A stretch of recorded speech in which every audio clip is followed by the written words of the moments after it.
Charge in New York State, 4 other charges in Pennsylvania. How will this unfold? What will come first?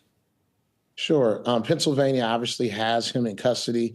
They've already charged him. New York will be working feverishly to have him extradited to New York to stand charged for the murder as well as the associated charges with the killing of the CEO. So both states' prosecutors will be working together to make sure that Mangione shows up in New York ready to face these murder charges. And I guess the big question is, with all the notoriety this case has garnered, how do you find a jury that can work in it?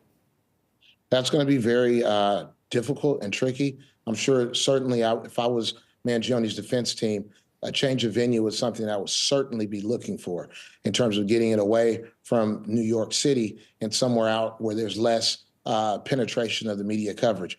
However, the lengths that the law enforcement has gone to and how frequently and consistently news coverage has been throughout the country and frankly throughout the world, it's going to be very hard to find a place where you can essentially say that there's not going to be jury bias simply based upon the media coverage. And would the trial have to stay in New York State? Could it be held out of state? Typically, you would not see a trial moved out of state. It would be moved somewhere in state because essentially it would be New York laws that would govern the charges, and they would just try to find a place, be it upstate New York or somewhere else that's not as affiliated with the media coverage there in New York City proper. And how long do you think it'll be before they actually get to trial with this? Oh, a murder trial can drag on. The wheels of justice turn very slow. And I would expect nothing different here, especially given the charge and the notoriety. His defense team should be going through this painstakingly, piece by piece, in order to craft some sort of defense for this young man, as well as the prosecution's office will also take their time. There'll be a lot of scrutiny, a lot of public attention on this, and no one wants to get it wrong. And with the murder charge he's facing, what kind of a sentence could he be looking at if found guilty? Oh, this type of sentence, easily life in prison without parole, along those lines. So this young man, if he's convicted, essentially would be spending all of his days in custody, behind bars, behind walls, in prison somewhere doing hard time. Now, up in Canada, we have NCR, not criminally responsible. Is there any chance he could go for something like that?